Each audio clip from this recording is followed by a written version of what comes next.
Thank you, Anthony. It's an exciting time for us because evangelism is at the core and the heart of what we believe in about the Exousia Network. Our Good Friday celebration is because we are Christians celebrating who Jesus really is and why he came, how much he loves us. And the opportunity to be able to help equip now, train, and send our own youth into their high schools and see them be able to bring Jesus into that high school in such a way that it will be received is unbelievable. And so very thankful for Anthony and the team, what they're doing there. The next person that you're going to be able to hear from is somebody who's been very key for me. I've known him for years and years. I honestly don't remember how old you were when I first met you, Ben. But I've had the privilege of coaching him in football and tackle football back when he was younger. One of the best centers I actually ever coached in my life. But he was too smart to think that two grown men should run full speed into each other. And so he decided that he wanted to venture into more cerebral activity. Smart choice. But Ben has been coming up north with us for a number of years now, helping us out in Nemska, and him and his team from Peterborough have been instrumental not only in helping to be able to run some camps there, but also helping us with our senior high camp in Disney. Ben is not just somebody who's come alongside and is helping us, but I just turned 61 on Saturday, and thank you. And it's Renee's birthday today. Thank you. And we're in a race. He's still older than me.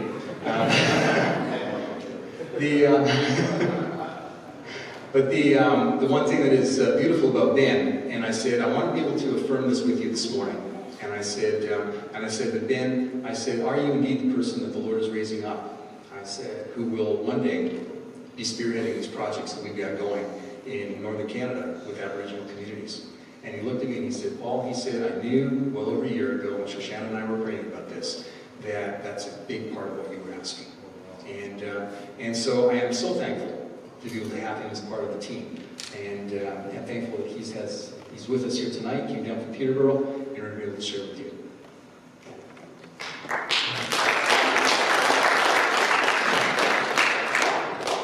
Yeah, so there are a lot of familiar faces in this room because I grew up going to this church, and as Paul said, I think it would have been 5 or 6 years old that we probably first met. Well, I was 5 or 6 years old. Paul was significantly older than that.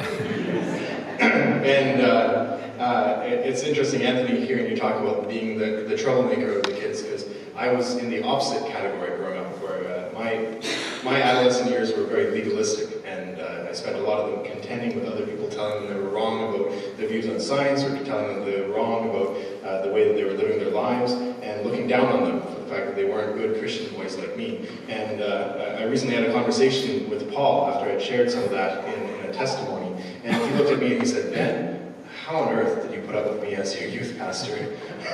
Because I grew up with him as a youth pastor and with him as a football coach, and if you know anything about Paul, you know that he preaches a message of grace, and that is central to who he is. And so despite the fact that I did genuinely at times struggle with that message of grace, God used him to plant seeds in my life that would then blossom when I was away at university, at Trent University in Peterborough, and I got involved in campus ministry there and really fell in love with that message of grace, and ultimately went into pastoral ministry of my own.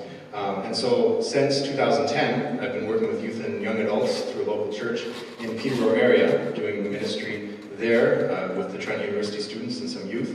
And not long after that, Paul asked me to get involved with these First Nations camps that he's helping run up north. And it has really been an honor to be able to bring students up north and to see their lives impacted as we minister to these teenagers. And it has been transformative for me. I have seen God working in ways that are hard to describe, and have learned so much from the First Nations people that I can't imagine where I would be today if it wasn't for the fact that Paul had issued that invitation to be part of that. So thank you, Paul, for involving me in that way. For me, one of the most exciting things, we've now done 6 years of teen camps in Disney, and we've done 4 years of teen camps in another community, Nemska, which Anthony mentioned. And one of the things that we have really been passionate about exploring in the last couple of years is what opportunities we have for follow-through, because we recognize that the 1 week of camp, as impactful as it can be, is inevitably limited in terms of how deep it can go into the students' lives. And so we've been exploring a few options. One of the options that has happened previously and is happening again this year is retreats for youth. And so we've done that in the past, and this year in January we're already planning out a youth retreat that's going to happen at the camp. It will be cold, but it will be fun. Lots of good activities planned, and again trying to repeat some of the message of grace and bring up some of the team that we have at the camp so that they can reconnect with the campers, which is really an important part of the ministry, the relationships that are coming out of that. Alongside that, we have Andrew and Sarah Woolsey working very hard to keep on connecting with the students via Facebook. And that's something that we've had that connection with them for some time, but we haven't leveraged it very carefully. But Sarah and Andrew have been working to get lessons on different Bible passages and stuff going online and to keep in touch with the students in a more intentional way. And that's been a real wonderful thing to see happening and to see the team effort that has been to be able to just keep on pressing home that message of love and how God is wanting to work in the teenagers' lives.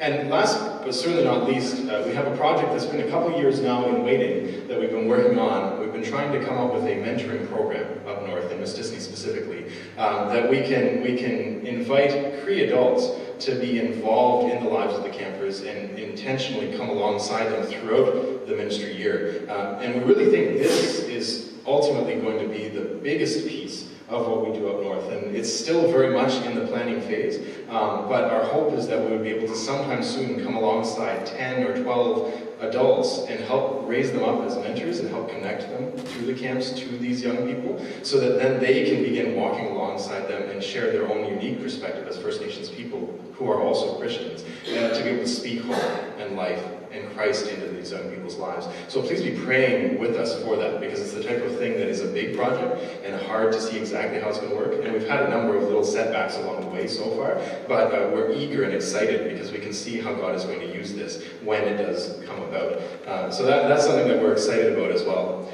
But this summer for me was a good reminder that as much as we are talking about these different things that we are running, and as much as we are talking about all of these plans that we have, there is something powerful in that message of encouragement that Paul is talking about when he talks about the core vision that God laid on his heart.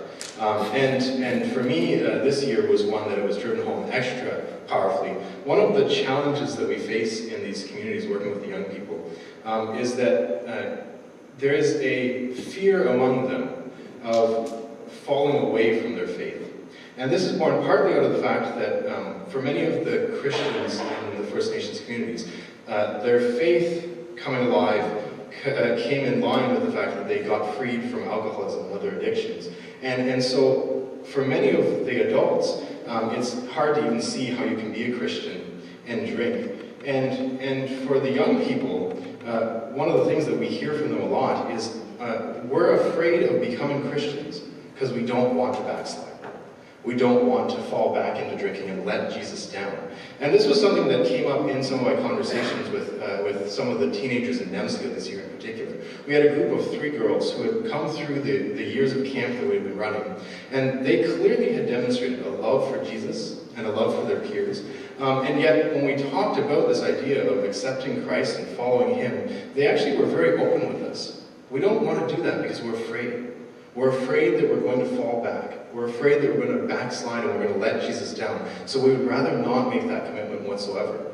And towards the end of the teen week there in Nemska, this was weighing on me very heavily.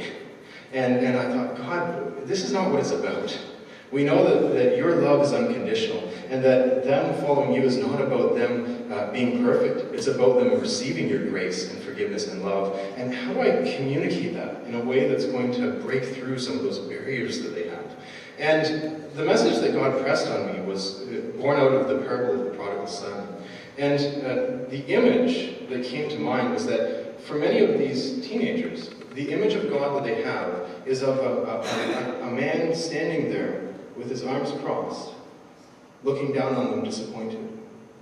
And even if he loves them, the kind of love that they're seeing is kind of a disappointed love. Like, okay, yeah, sure.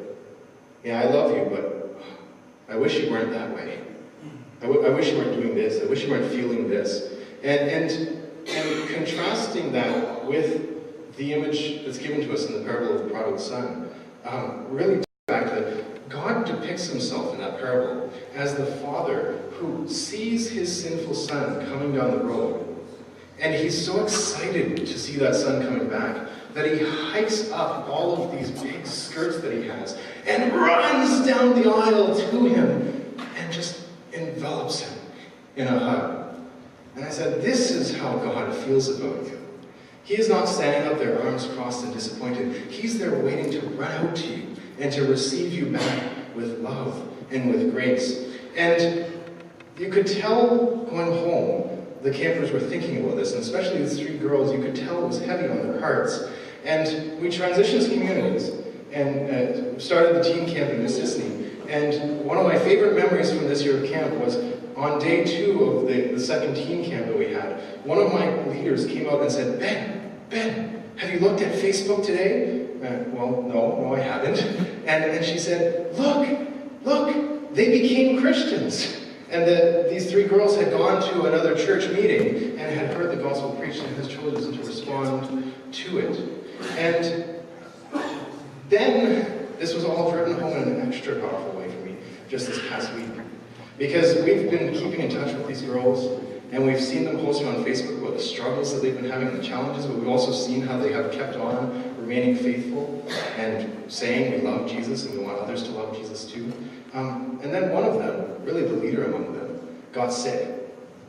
And she posted about the fact that she had some headaches. And then the next day we saw some things saying that she had gone into hospital. She had been airlifted down to Montreal. And I was texting with Mary Jane the next day and kind of asking, have you heard any updates? And she said, yeah, I just found out that she passed away. And it broke my heart. I was just floored. And the message especially that Mary Jane sent right afterwards really floored me. She just said, thank you for sharing the gospel with our young people. And it just brought everything into perspective, right? Is that here we are, we think these are young people, they have lots of years left, right? But that's not true. There are tragic things that take place all over the world, and especially sometimes in these communities. And here we knew that just planting that seed of hope had been meaningful. I don't know exactly what role my particular message had in that, right? Because they didn't give their hearts to Christ there and then, it was a couple days later. But what I do know is that she was able to take hope in that, and I know that God was running to greet her when she got home. So that's something that showed me just how valuable it is what we're doing up north.